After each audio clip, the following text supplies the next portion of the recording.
저를 모르시는 분들에게 제 이야기를 편하게 털어놓고자 이렇게 사연을 쓰게 되었습니다. 이제 20대 끝자락의 나이. 요즘 시대에 결코 많은 나이가 아님을 알고 있지만 저에게는 긴긴 터널을 지나오는 것만 같았던 세월입니다. 저는 형제 자매도 없이 외동딸이었어요. 차라리 누구 한 명이라도 있었으면 제가 덜 외로웠을 텐데 저의 과거가 지금과는 많이 달랐을 텐데요. 이런 생각을 종종 하고는 합니다. 저희 엄마, 제가 세상에서 가장 사랑하는 우리 윤 여사님. 생활력과 책임감이 정말로 강하셨던 분이에요. 단지 남자 보는 눈, 그거 하나가 부족하셨던 분일 뿐이죠. 저 태어나고 나서, 아니, 제가 분명히 들어서 알기로는 저 태어나기 전에 뱃속에 있을 때부터 밖에서 몸을 굴리고 바람을 피워대셨던 게 바로 저희 아빠입니다. 가장 오래된 어린 시절의 기억조차 저는 비참한 것이었어요. 제 또래 친구들은 기억나는 가장 어렸을 때의 일들로 공원에서 바람개비 날린 것, 부모님과 함께 갔던 놀이공원, 이사가는 차 안, 이런 것들을 말하더라고요.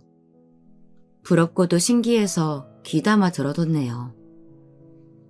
제가 기억하는 가장 오래된 저의 어린 시절은 아마 4살이 되기도 전이었던 것 같은데요. 인상이 깊어서 뇌리에 박혔었나 봐요. 저는 인형 같은 장난감을 손에 쥔 채로 거실 구석에 앉아 있었고 엄마와 아빠가 싸우고 계셨습니다. 그리고 여자 하나가 옆에서 울고 있었어요. 풍덩한 원피스를 입은 그 여자가 자기 배를 만지면서 이 아기는 어떡하라고요. 이 아기도 생명이에요. 이런 말을 했었습니다. 저희 엄마는 넋이 나간 얼굴로 스르르 주저앉았고 그런 채로 아빠를 올려다보면서 계속 욕을 하셨어요. 아빠는 크게 한숨을 쉬면서 손으로 얼굴을 문지르셨죠. 그 장면이 바로 제가 처음 기억이라는 걸 한다고 말할 수 있을 때입니다. 아무것도 모르는 어린 나이의 눈에도 그게 충격이었나 봐요. 본능적으로 뭔가 꼬이고 잘못된 장면이라는 것을 알기라도 했나 봅니다. 어른이 되고 나서보다 어렸을 때가 그 기억을 더 잘했어요. 아무래도 더 선명했겠죠. 제가 초등학교 들어가고 나서 엄마한테 물어봤었는데요. 그때 원피스 입은 이모야는 누구야? 너 그 소리 하지 마. 입 다물어. 그러나 저의 질문을 단칼에 잘라버리신 엄마의 표정은 아주 무서웠습니다. 그렇게 무서운 표정을 지으시는 건 처음이었기에 겁에 질린 저는 다시 물어볼 생각을 못했어요. 저는 자라면서 그때의 상황을 이해하게 됐고 점점 궁금증이 더해만 갔죠. 그래서 좀 더 시간이 흐르고 난 나중에 분위기를 탔을 때 다시 물어보게 되었는데요. 그제서야 엄마가 알려주시기를 그 집 부모가 알아서 난리가 났었지. 그 여자가 이제 막 직장 다니고 있다 그러길래 나는 또 부유할 거라고도 생각도 못했었다. 아주 있는 집 따님이셨더만. 아껴 맞이 않는 딸이 덜컥 임신을 했다고 하는 데다가 살림 차려서 나가겠다고까지 하는데 어느 부모가 그걸 잠자코 보겠어. 뒷목 잡았지. 상대가 유부남에 거기에 애까지 있다는 거 알고 그 여자 직장도 못 나가게 집에다 가둬두고 감시했다고 그러더라. 그 나쁜 자식이 네 아빠라고 부르기도 그 싫은 그놈이 그 여자 걱정된다고 나한테 자꾸 그러길래 이 짐승 새끼야 그냥 나가서 돌아올 생각 마 이렇게 말했었어. 그랬더니 정말 나가버리대. 차라리 썩 꺼질 것이지 며칠 후에 그로서는 돌아왔던 거야. 알고 보니까 그 여자가 유선을 했더라고. 그 부모가 술을 쓴 건지 어쩐 건지는 모르겠어. 여튼 그렇게 되고 나서 자기 부모가 좋은 선자리 알아봐 줄 테니까 잠자코 몸 관리나 하라는 말에 그 여자가 알겠다고 했다네. 그러면서 그놈한테 이별 통보를 날린 거야. 그게 아니었다면 우리한테 돌아왔을까? 난 그게 궁금하네. 참 웃겨. 역시나 제가 짐작했던 수준의 전말이었습니다. 밖으로 나돌다가 어린 여자 임신시켰던 아빠가 빚어낸 총극이었던 것이죠.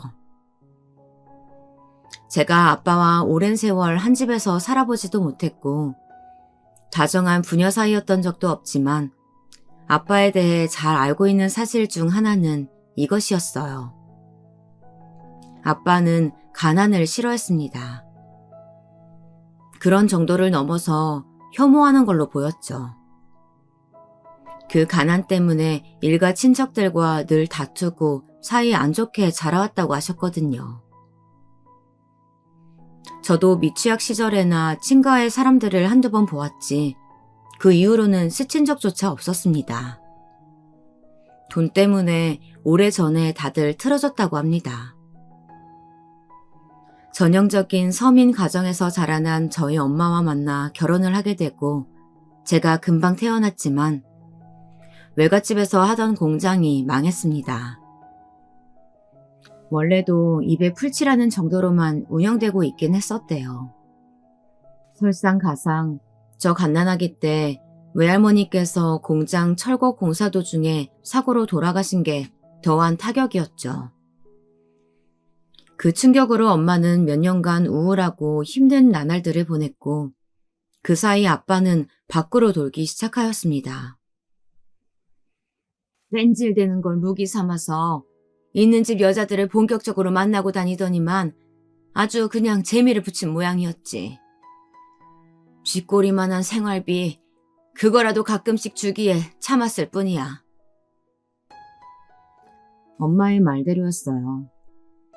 제 버릇 걔 못 준다더니 제가 커가면서 딸을 위해 건실한 가장이 되겠다고 말했던 아빠의 말은 순 거짓말이었고 결국엔 또 다른 여자가 생겼습니다.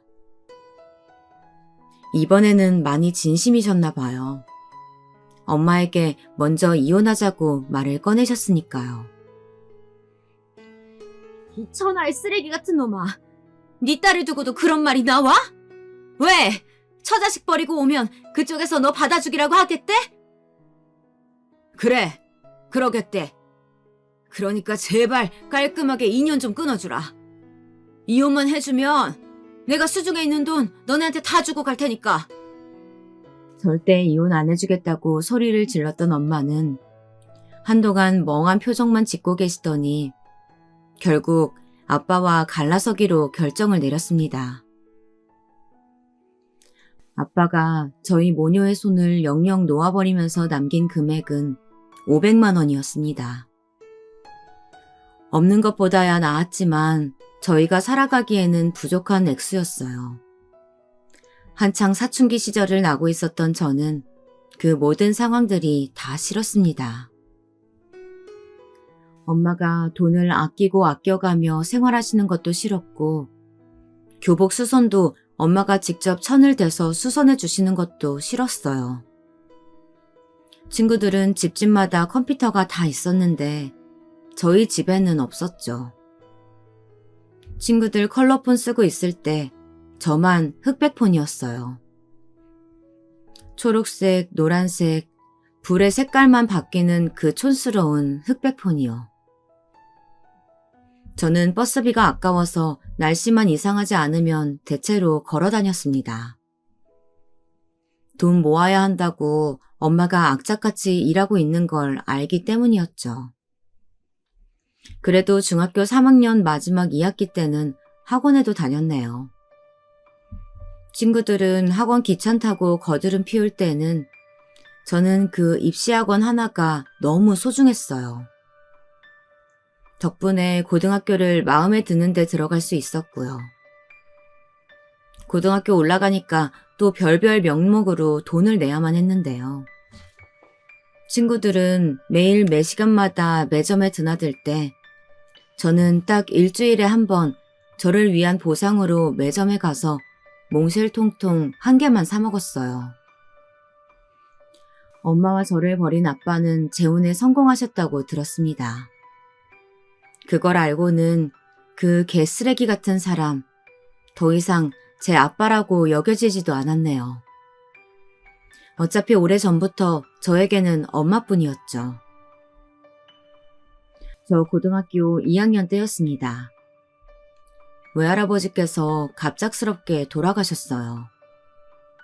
엄마가 저보고 밥 잘 챙겨 먹고 학교 잘 다니고 있으라고 해놓고 외할아버지를 보내드리러 가셨는데 자꾸 마음에 걸리더라고요. 학교 수업 중에도 생각이 딴 데로 흐르고 엄마한테 문자 보냈는데도 답장이 안 오니까 걱정도 되었고요. 그래서 외삼촌이 저한테 연락 주셨을 때 장례식장에 들르겠냐고 물어보시는 것에 바로 그러겠다고 말씀을 드리게 되었습니다. 그나마 가까이 사는 사촌 오빠가 차로 저를 데리러 와줘서 수업만 마치고 장례식장에 갔어요. 가는 데만 1시간 반 정도 걸렸던 것 같아요. 도착해서 보니까 엄마의 눈이 퉁퉁 부어 있었습니다. 핸드폰 확인하고 제 문자에 답장하고 그럴 정신이 아니셨던 거예요. 그런데 제가 그때만 해도 좀 어렸나 봐요. 철이 없어가지고 제가 외할아버지 장례식장에 기꺼이 왔다는 것에 스스로 뿌듯함이나 느껴대고 있었고 맛있게 육개장에 밥을 말아먹고 있었네요. 야자를 빼먹고 온 것도 왠지 즐겁게 느껴졌고요. 그런데 늦은 시간 저희 엄마의 잠긴 목소리를 듣게 되었습니다. 내가 불효자식이라 그래. 내가 이 모양 이 꼴로 살아서 우리 아버지도 나 꼴 보기 싫으시니까 먼저 가신 엄마 보러 떠나신 게 분명해요. 이게 전부 내가 헛살아서 그런 거지 뭐. 면상만 번지르르 한 놈. 그런 철면피랑은 결혼하지 말라고 미덥지 않다고 우리 돌아가신 엄마가 그러셨잖아. 그치? 언니도 기억하죠? 근데 제가 어떻게 했어요?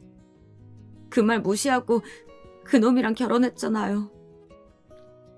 어리석어도 너무 어리석었어. 외숙모와 함께 벽에 기대 앉아서 엄마가 하는 말을 몰래 듣고는 가슴이 먹먹해졌습니다. 지금은 학생이란 신분 안에서 보호받고 있는 나이지만 성인이 되면 끝이라는 생각이 들었어요. 언제까지 제가 엄마한테만 기댈 수 없단 걸 진심으로 깨닫게 된 것이었죠.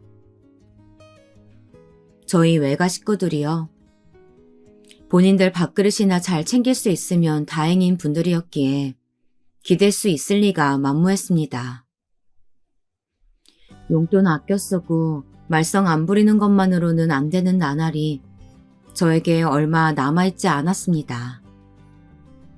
저는 성적이 중위권보다 조금 낮았기에 더 노력이 필요했어요. 각성하게 된 저는 열심히 공부를 했고 결과적으로 아주 좋은 데는 아니었지만 제 수준에서 감지덕지인 4년제 대학에 입학할 수 있었습니다. 모두 엄마 덕분이었죠. 엄마가 아니었으면 제 주제에 무슨 4년제 대학이었겠어요. 돈 무서워서 갈 생각조차 못했었겠죠. 든든하게 저를 뒤에서 지켜주는 엄마라는 존재가 있었기에 가능했습니다.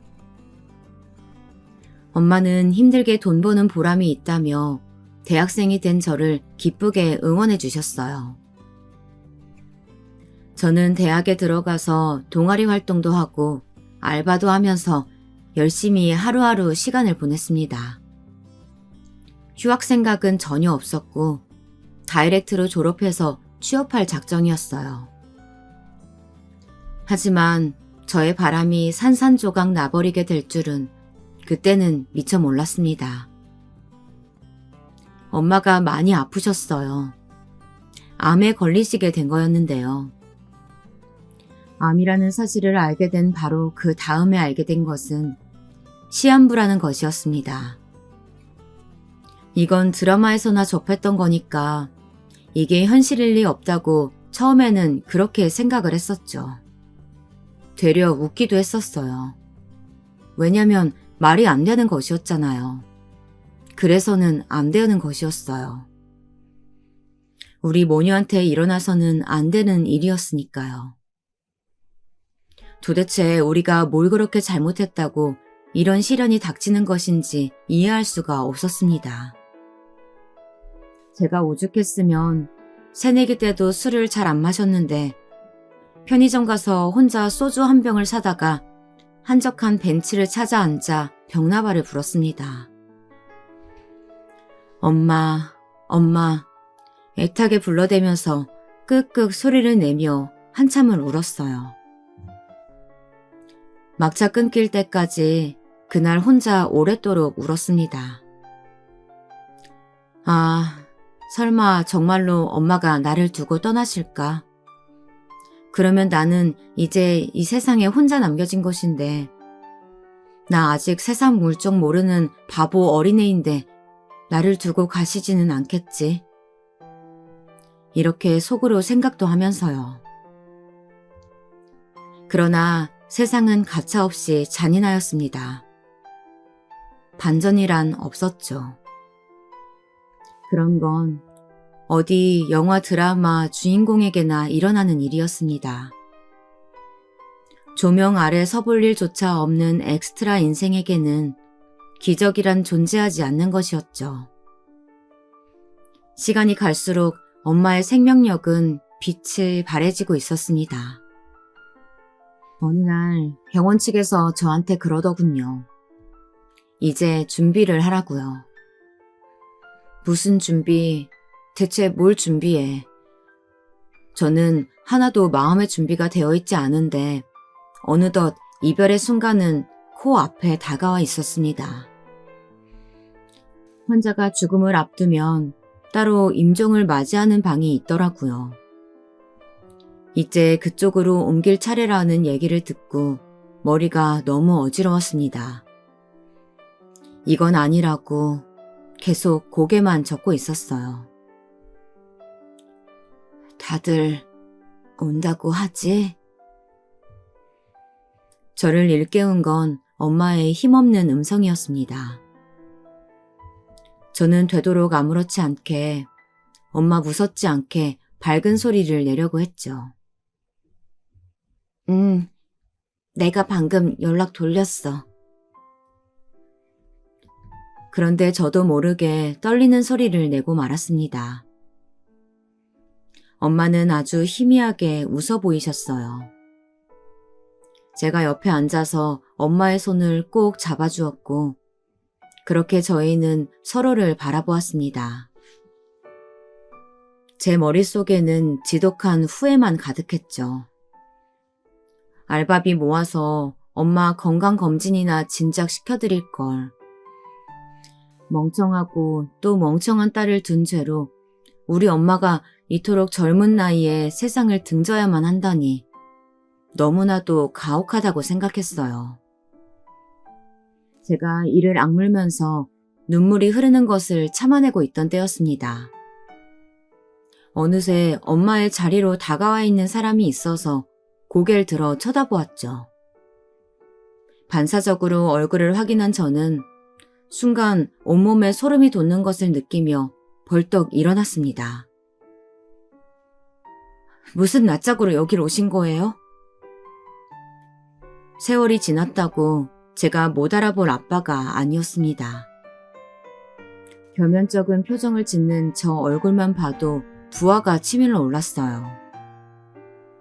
당신이 버리고 떠난 우리 엄마는 지금 다 죽어가고 있는데 왜 저렇게 멀쩡한 모습으로 나타난 건지 그게 확 비교가 되면서 엄청 비참하고 화가 났어요.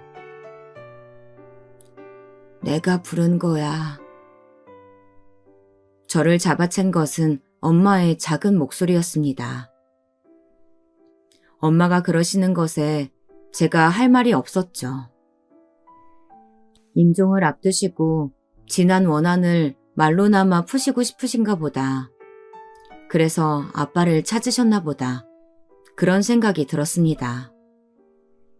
둘이서 하고 싶은 말이 있다고 하시는 걸 보니 더욱 그랬네요. 그간 잘 지냈니? 아빠가 옆을 지나치는 저에게 말을 걸었습니다. 제가 주춤하니까 제 어깨를 손으로 툭툭 치기까지 하는데 저는 그게 너무 역겨웠어요. 대답하지도 않았고 저는 그냥 병실 문가에 가서 서 있었습니다. 엄마의 목소리가 워낙 작은 탓인지 두 분의 대화 소리는 저에게 닿지 않았습니다. 한때는 부부였던 두 분의 마지막 시간은 제 예상보다 짧았어요. 그런 것에도 저는 그 순간 왜 허탈함을 느꼈는지 정말 모를 일이에요. 네 엄마 이제 가면 내가 널 보살펴주고 싶구나. 병실 밖에서 아빠가 저에게 그런 소리를 했습니다. 엄마 돌아가시면 혼자 남겨질 제가 새삼 걱정이라도 되신 모양이었지만 저의 입가에는 비웃음이 걸렸죠. 따로 얻은 자식이 없다면 또 모를까.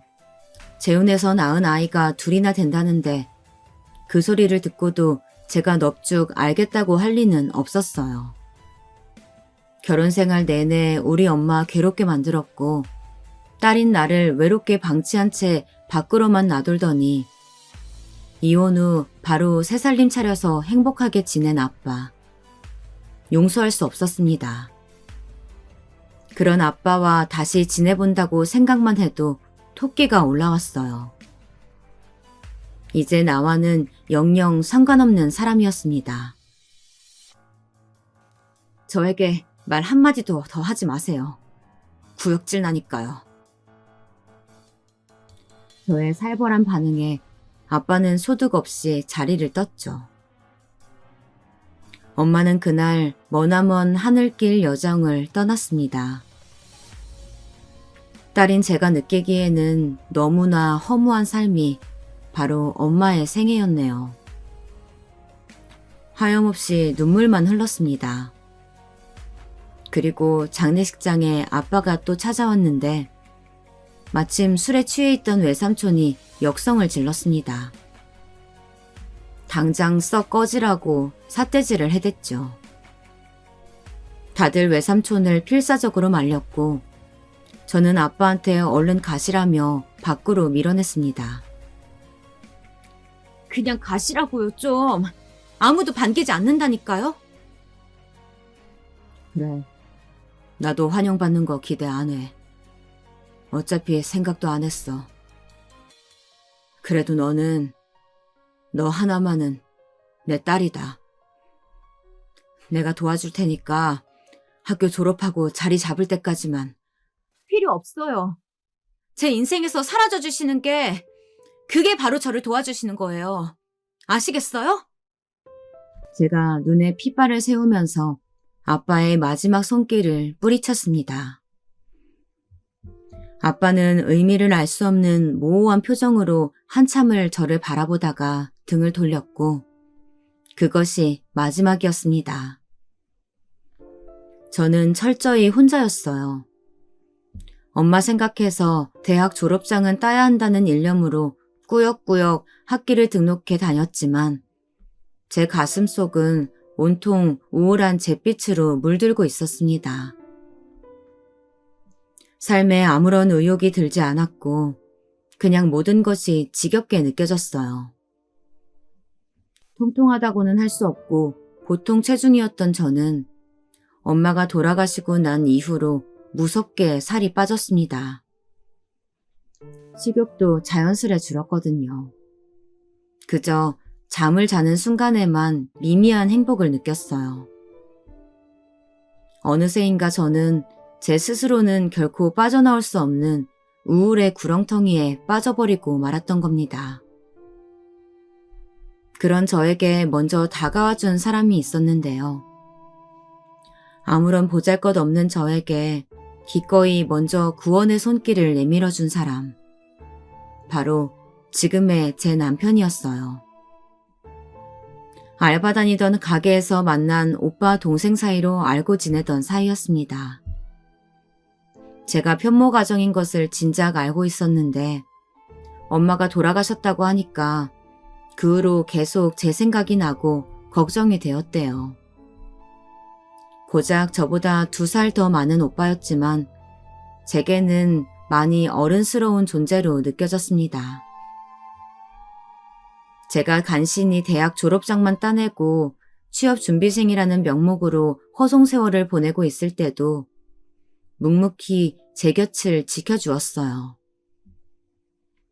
자연스레 사귀게 되었던 저희는 언젠가부터는 결혼을 생각하게 되었습니다. 제가 남편에게 상당히 의지하는 관계였어요.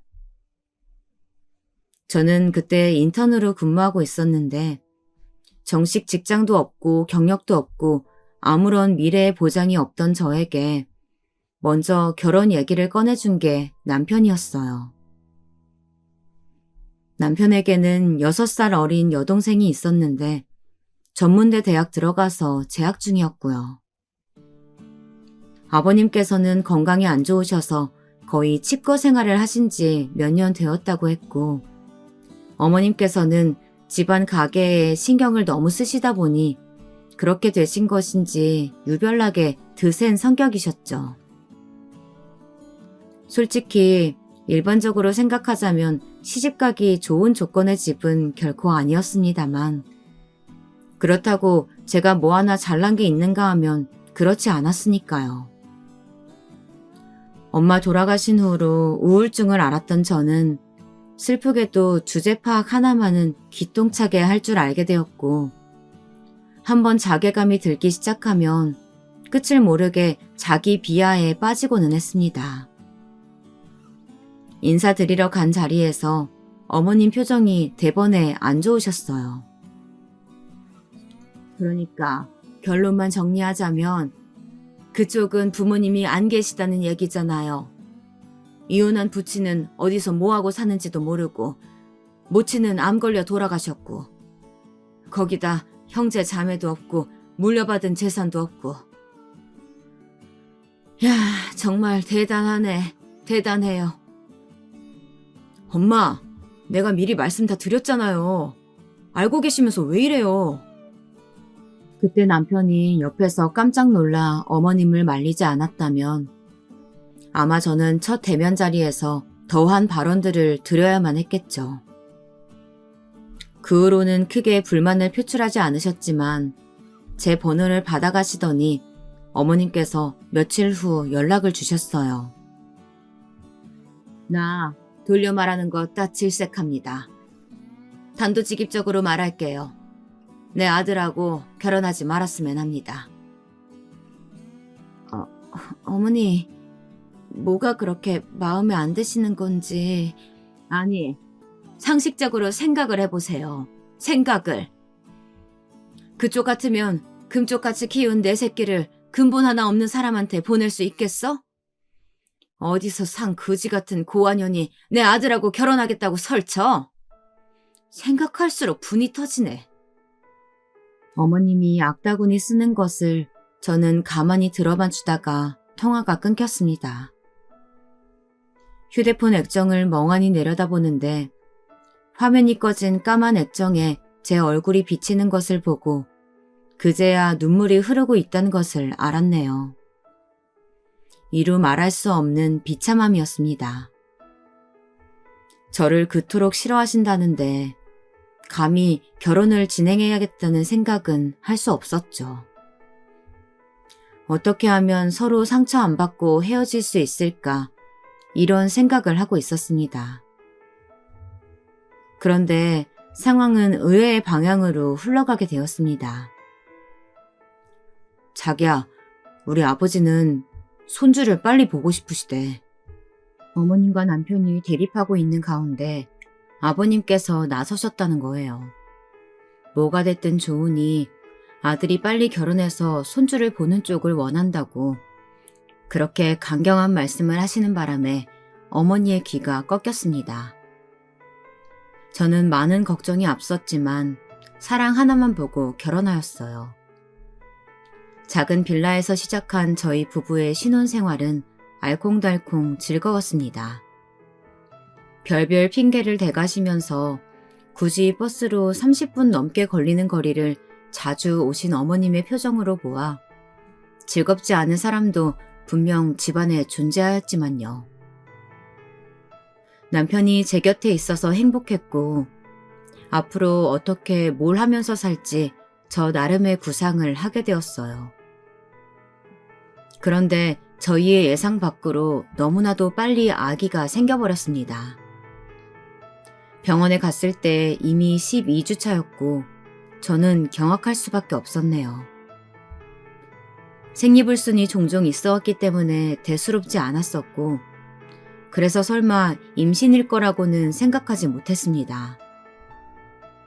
깜짝 놀라긴 했어도 남편은 크게 기뻐해 주었어요.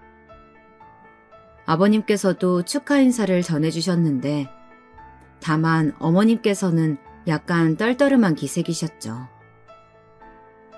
병원에서 저보고 몸이 허약하다 하시면서 태아에게 영향이 가지 않도록 각별히 조심하면서 태교에 신경 쓰라고 강조하셨습니다. 먹는 것을 잘 먹어야 한다고 하기에 별로 입맛이 돌지 않아도 음식을 신경 써서 먹었어요. 그 과정에서 어머님과 마찰도 있었네요. 얘, 설마 그거 내가 이번에 만든 참깨죽이니? 네? 네, 어머니. 이거 정말 맛있네요. 맛이 진해서 진짜 보양식 같아요. 네가 그걸 왜 혼자 다 처먹고 앉아있어? 밖에 나가서 돈 벌어오는 네 신랑은 입도 아니라고 신경도 안 쓰는 거니? 아니요, 그런 게 아닌데. 어머니께서 저 주시기에 저는 저보고 먹으라는 줄 알고 그랬어요. 죄송합니다. 너 보고 잘 정리하라고 준 거지. 언제 너 혼자 후루룩 짭짭 그렇게 추잡스럽게 처먹으라고 줬니? 어휴, 하여간 얼빠졌어. 어머님께서 정성껏 국물을 고아서 죽을 썼다는 거. 그것 때문에 혼났던 기억이 가장 서럽네요. 임신해서 부른 배를 부여잡고 있는 며느리 생각에 해주신 줄 알았는데 전혀 아니었던 거예요. 더운 날씨에 남편 몸보신하라고 어머님께서 만들어주신 것이었건만 제가 참 눈치가 없었네요. 집에서 각종 음식이나 축내고 있다고 저 임신했을 때 어머님께서 얼마나 눈총을 주셨는지 모릅니다. 어떻게든 어머님의 등살을 버텨내려고 그게 바로 힘들게 나가서 돈을 벌어오는 남편을 위한 길이라며 저는 혼자 모든 울분을 삼켜냈었네요. 예정일보다 이르게 진통이 와서 남편이랑 바로 병원에 출동했고 가진 통인가 했지만 아니어서 바로 분만을 하게 되었습니다. 새벽 내내 진통과 씨름하며 생살이 찢기는 고통을 강내한 후에 얻은 아이. 바로 저희 아들이었어요. 정말 감격스러운 순간이었죠. 그리고 저는 출산 후에 눈가가 터지도록 많이 울었습니다.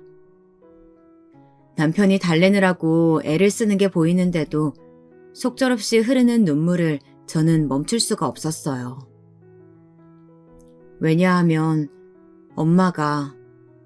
돌아가신 저희 엄마가 너무나도 보고 싶었기 때문입니다.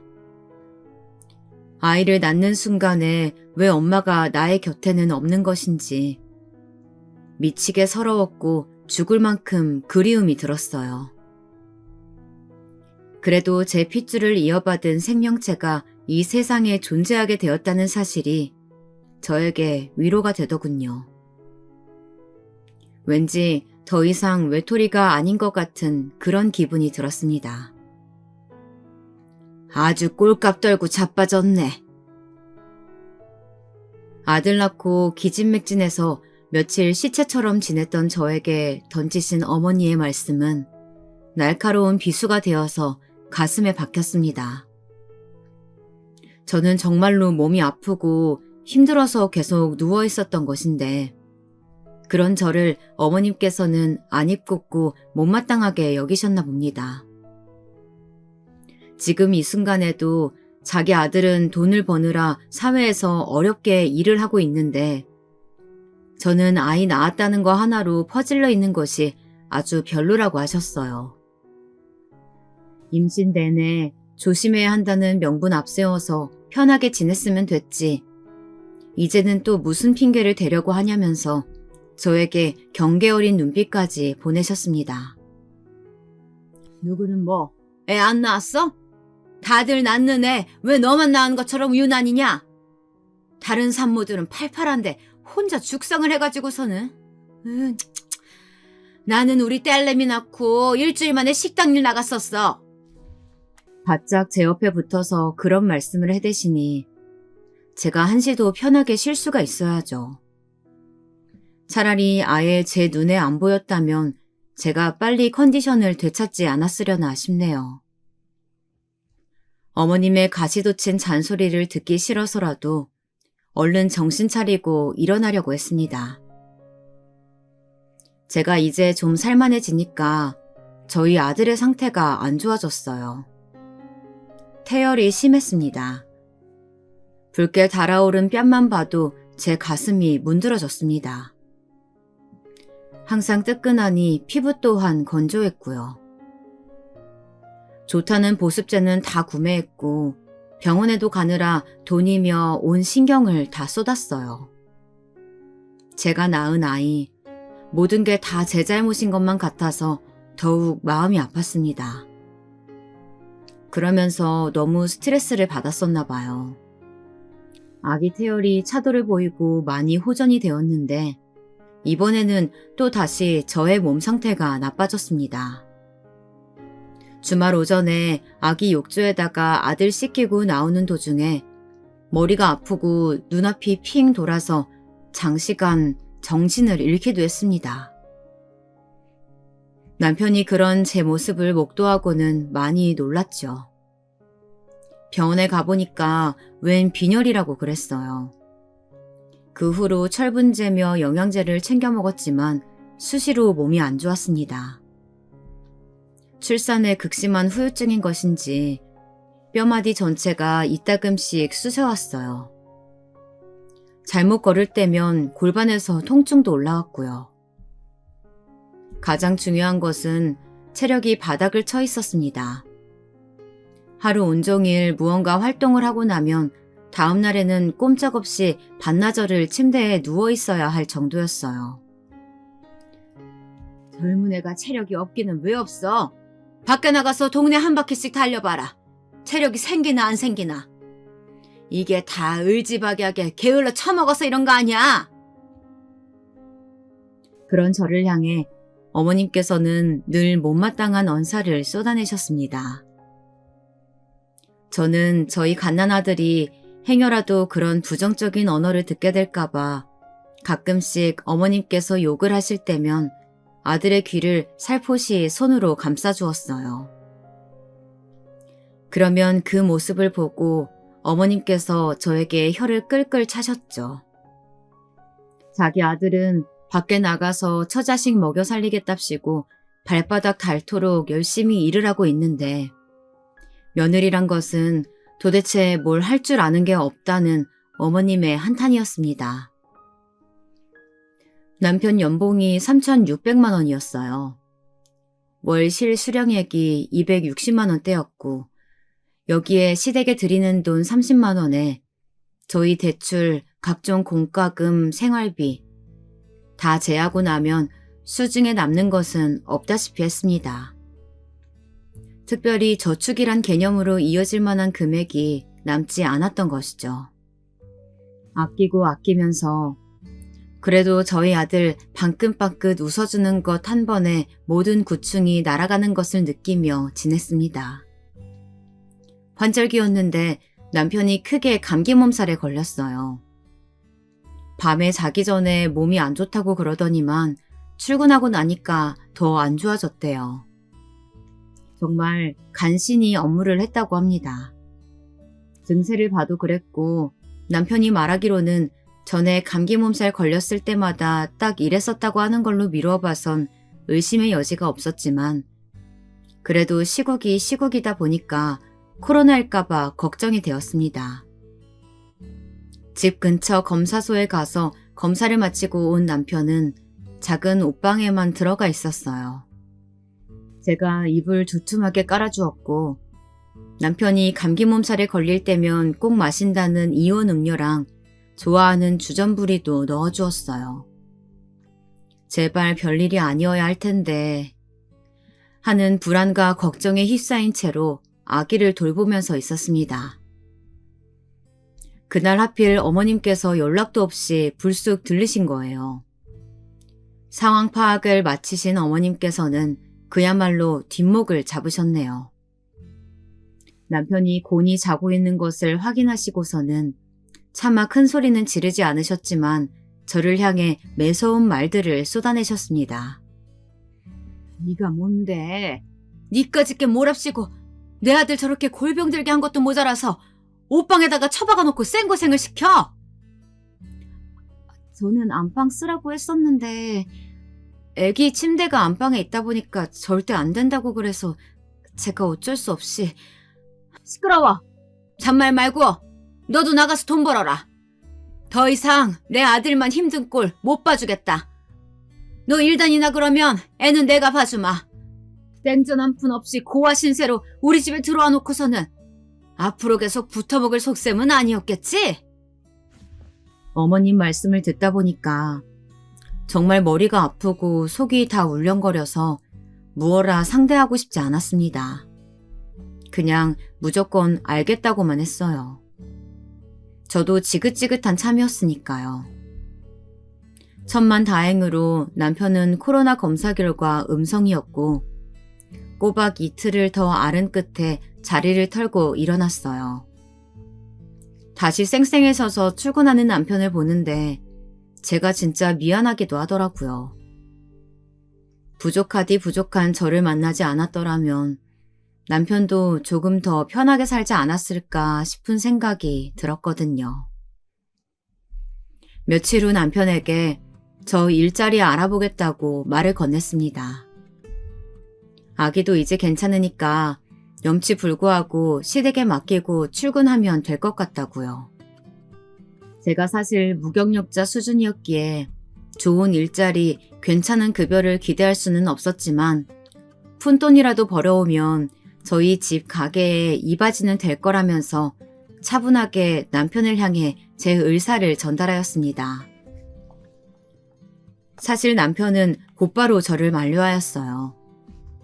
애도 너무 어리고 저의 건강 상태도 좋지 않으니까 굳이 취업을 서두르지 않았으면 좋겠다는 거였죠. 미안해. 내가 더 많이 벌어왔다면, 내가 조금 더 괜찮은 남편이라서 좋은 직장 가지고 있었다면 굳이 지금 힘들게 취업하겠다는 말 안 했을 텐데. 내가 못나서 그런 것 같다.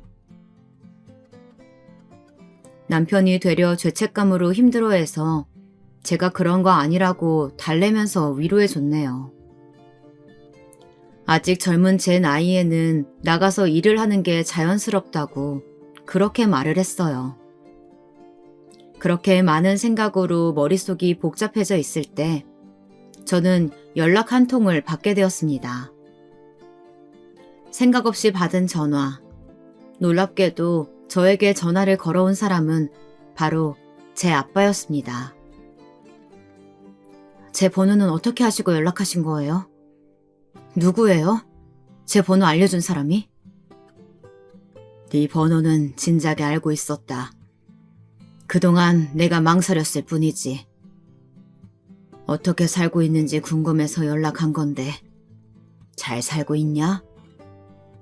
네. 결혼해서 애까지 낳고 아주 행복하게 잘 살고 있어요. 제 인생에서 누군가만 없으면 저는 행복하거든요. 그래. 잘 됐구나. 곧 네 생일인데 혹시 받고 싶은 건 없고? 용돈이나마 챙겨주고 싶은데. 됐어요. 전혀 필요 없으니까 저 신경 쓰지 말고 지금까지처럼 잘 먹고 잘 사세요. 알았다. 잘 지낸다니 다행이다. 건강하게 지내라. 갑작스러운 통화가 종료된 후에 저는 숨죽여서 울었습니다. 아빠의 목소리가 조금씩 느려져 이어진 것이 뭔가 망설임이 많이 담긴 듯한 인상을 받았어요. 저에게 하실 말씀이 사실 있었으니까 전화를 하셨던 거겠죠. 하지만 가차없이 아빠를 쳐낸 것에 저는 후회가 없었습니다. 저에게는 그럴 만한 존재였으니까요. 이제 와서 저를 향해 뚝뚝 흘러넘치는 미련을 보인다 한들 제가 꼼짝이나 할 사람이 아니었습니다. 그간의 세월이 얼마였는데요. 먼저 세상을 떠난 엄마가 떠올랐습니다.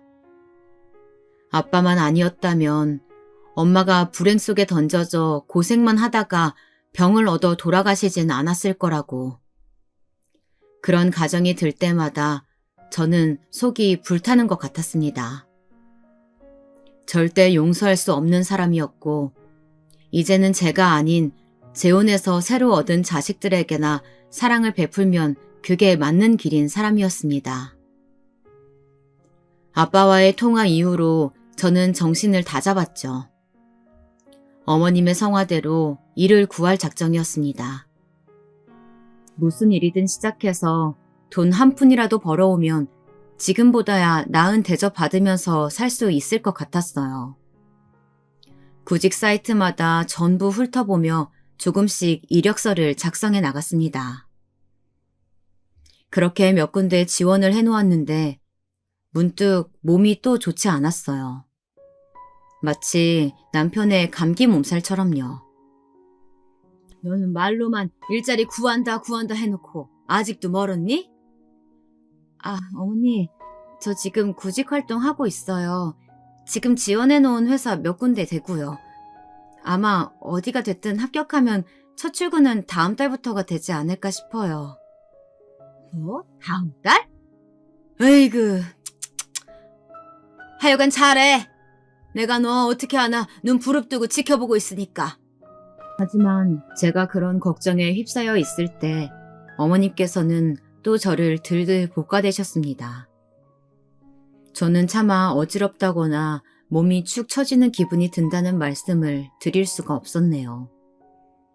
다음 달부터는 제가 어디든지 간에 취업을 해서 일을 나가면 시댁에서 어머님이 아기를 보고 있는 것으로 그렇게 얘기가 되었습니다. 지원한 곳들 중 한 곳에서 연락이 왔고 화상 면접이 진행된다는 안내가 있었어요. 저는 그 일정에 맞춰서 준비를 하려고 문득 정말 무심코 달력을 봤는데 한 가지 생각이 제 머릿속을 불길하게 스치고 지나갔습니다. 왜 생리를 건너뛰었지? 이런 생각이 든 순간 심장이 쿵쿵 뛰었어요.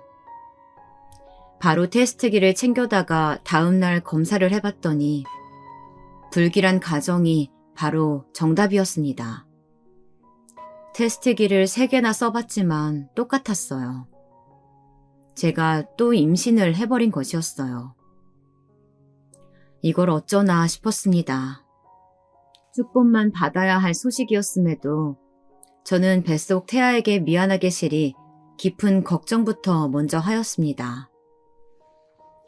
그렇게 혼자 안절부절하면서 한참을 머리 싸매고 있는데 마침 어머님께서 연락을 주신 거예요.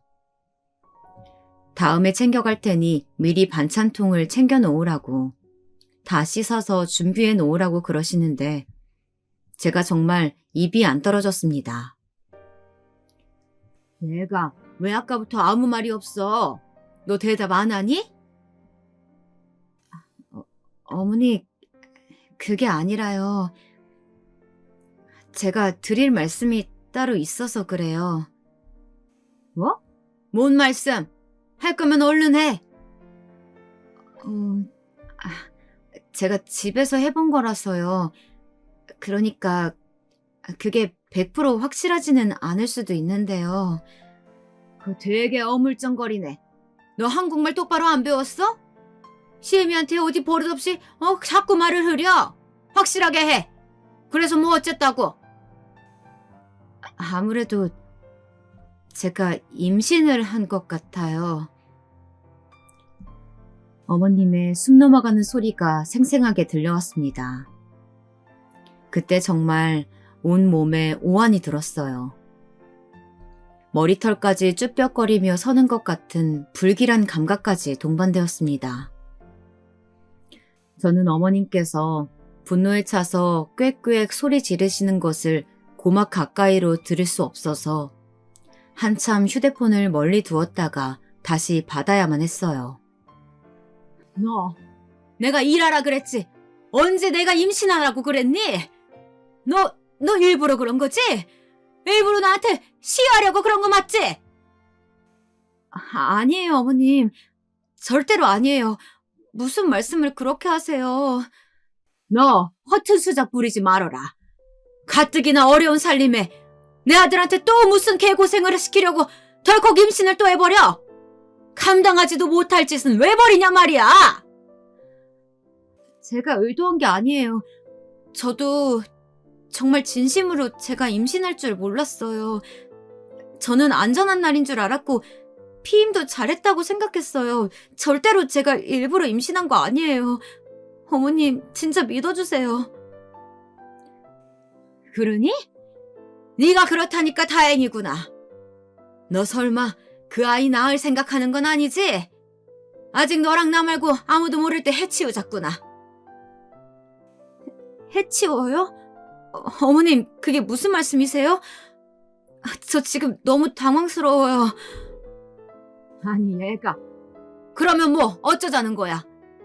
지금까지 내 아들 뼈 빠지게 번 돈, 그거 축내면서 지낸 걸로 모자라서. 뭐? 둘째? 낳겠다는 거니 설마? 그 형편에 지금 그럴 때야?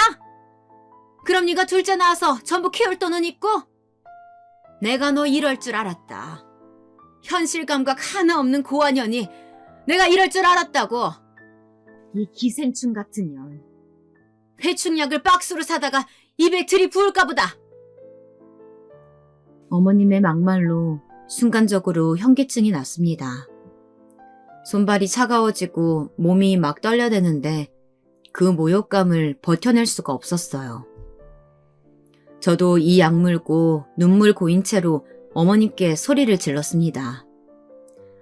네, 저도 안 나아요. 저 주책 파악 하나만은 자신 있거든요. 어머니 안 그러셔도 지금 둘째 낳으면 힘들다는 거 저도 안다고요. 굳이 그렇게 말씀 안 하셔도 된다고요.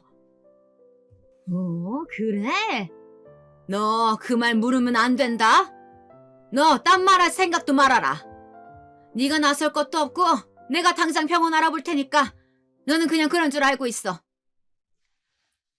침대에 엎드려서 어린애 마냥 엉엉 울었습니다. 곤히 자고 있던 저희 아들이 제가 우는 소리에 잠이 깨서 칭얼대는 것에 간신히 조금 진정하고 눈물을 멈췄죠. 냉정하게 생각을 해보려고 애를 써보았어요. 집집마다 사정은 다르다지만 요즘 시대에 월 500 가까이 벌어도 벅차서 아이는 하나만 낳는다고들 하던데 옛날과 달리 스마트 시대라서 어린 아이들도 부자와 가난의 경계를 일찍 알아차리기 때문에 상실감과 패배감을 금방 느낀다고 하잖아요.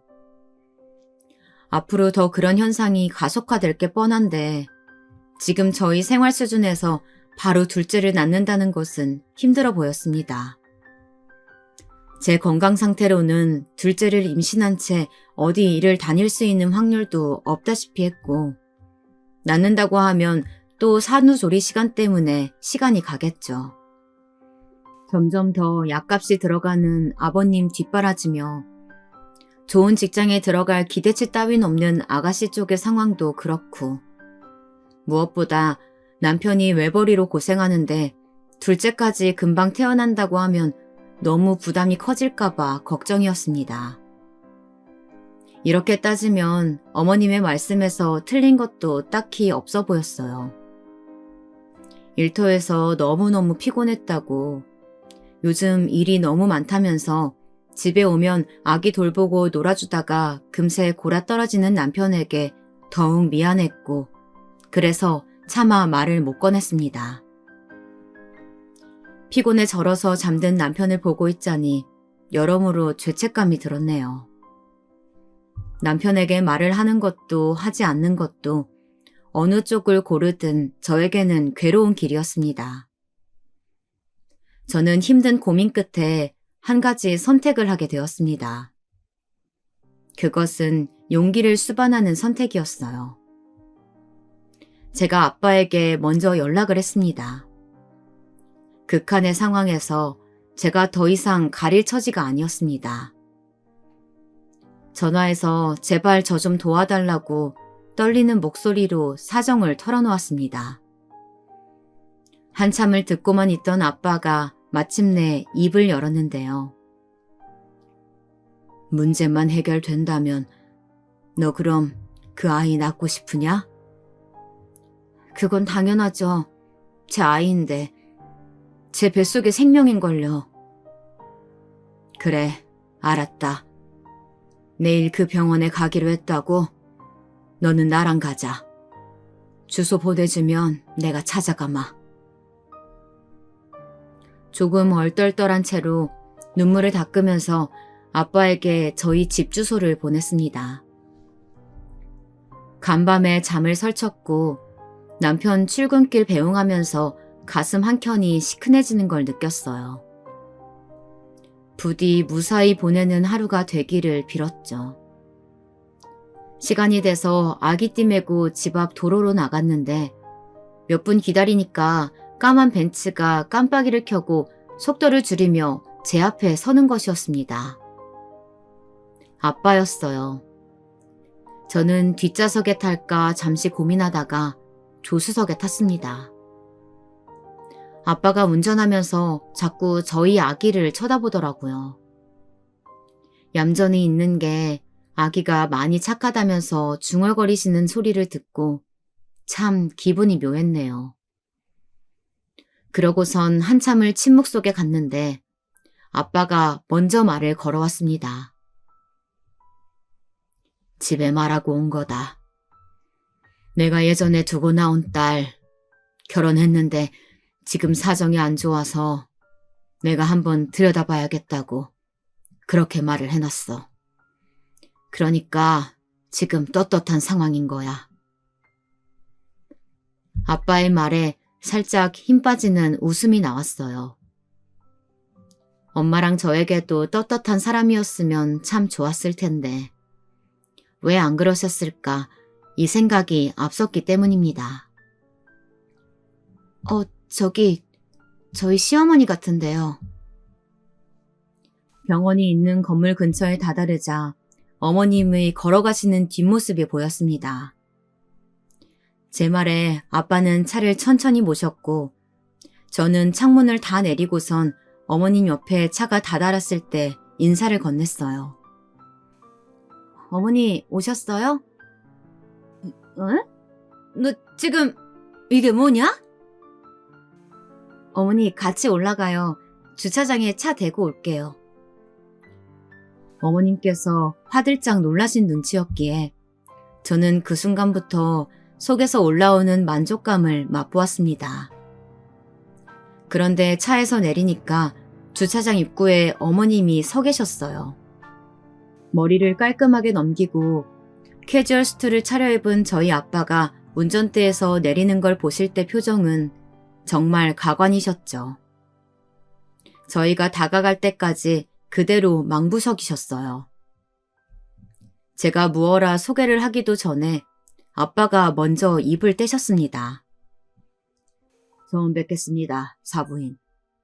제가 우리 딸의 친부되는 사람입니다. 네? 친부시라고요? 네, 제가 아버지입니다. 우리 딸애가 어릴 적에 이혼한지라 오래 소식이 끊겼다가 결혼한 것을 알고 어떻게 사나 궁금했는데 글쎄 마침 둘째를 임신했다지 뭡니까. 그러다 아주 독특한 이야기를 듣게 되었네요. 아빠의 말에 어머님이 마른 침을 크게 꿀꺽 삼키시는 게 제 눈에 들어왔습니다. 풍채나 말투에서부터 압도적인 포스를 뿜어내는 아빠 앞에서 어머님은 마치 물에 빠진 생쥐 마냥 기세가 볼품없어 보였어요. 사부인께서는 둘째 손주를 안 보고 싶으신가 봅니다. 그렇다기보다는 그 상황이 어떻게 되다 보니까 표면에 외람된 말씀 드려야겠습니다. 저는 지금 상당히 우리 딸애를 이혼시키고 싶은 생각을 하고 있습니다. 아니, 갑자기 이혼이라니 무슨 말씀이세요?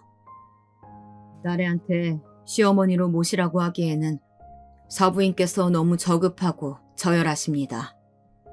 저희 집안 수준에 맞지 않아요. 아빠의 발언에 저도 속으로 깜짝 놀라고 있는데 어머님의 얼굴이 시뻘겋게 달아오르는 거예요. 얼굴 전체가 완전히 빨개져서는 저를 한번 흘겨보시곤 말씀을 하시는데 저는 무슨 염소 한 마리가 온 줄 알았습니다. 목소리를 덜덜 떠시더라고요. 저희 아들하고 우리 며느라기가 얼마나 사이가 좋은데 이혼을 운운하시다니요. 갑자기 너무 섣부르시네요. 돈 때문에 어려워서 그랬지 저희 고부관계에는 아무 이상도 없습니다. 그러셨습니까? 돈, 그거 제가 지원 가능합니다. 앞으로 참견 안 하셔도 되겠습니다. 저는 딸애가 시집살이를 안 했으면 하는 바람을 갖고 있는데 사부인께서 알아주시면 좋겠군요. 네? 그러시죠. 그럼 오늘 일정은 없던 걸로. 예약 취소는 사부인께서 넣으시죠. 그럴게요. 모셔다 드리고 싶지만 저희가 바쁜 관계로 이만 인사드리겠습니다. 딸애한테 백화점 쇼핑이나 시켜줄까 싶어서요. 어머님께서는 어리 빠진 얼굴로 굳어 계셨고 저는 아빠와 함께 다시 차에 올라타서 주차장을 빠져나갔습니다.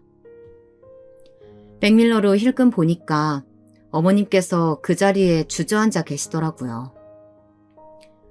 와, 속에서 후련함이 올라왔습니다.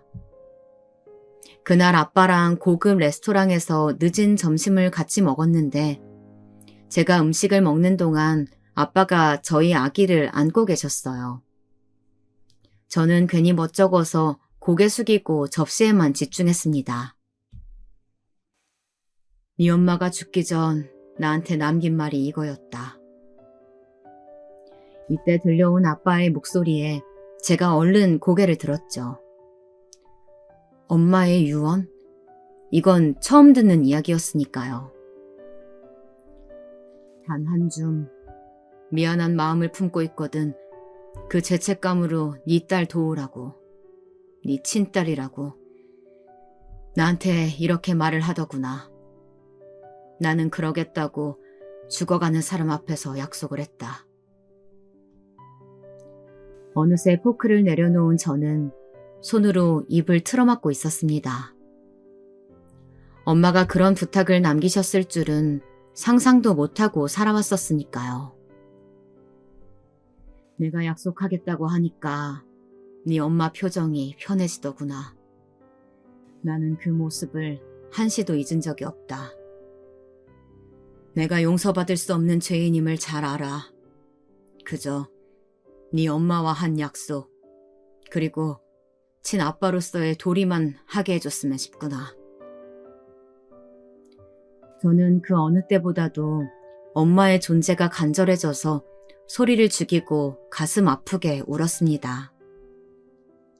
아빠는 제가 한참 울분을 쏟아낼 때까지 묵묵히 기다려주셨습니다.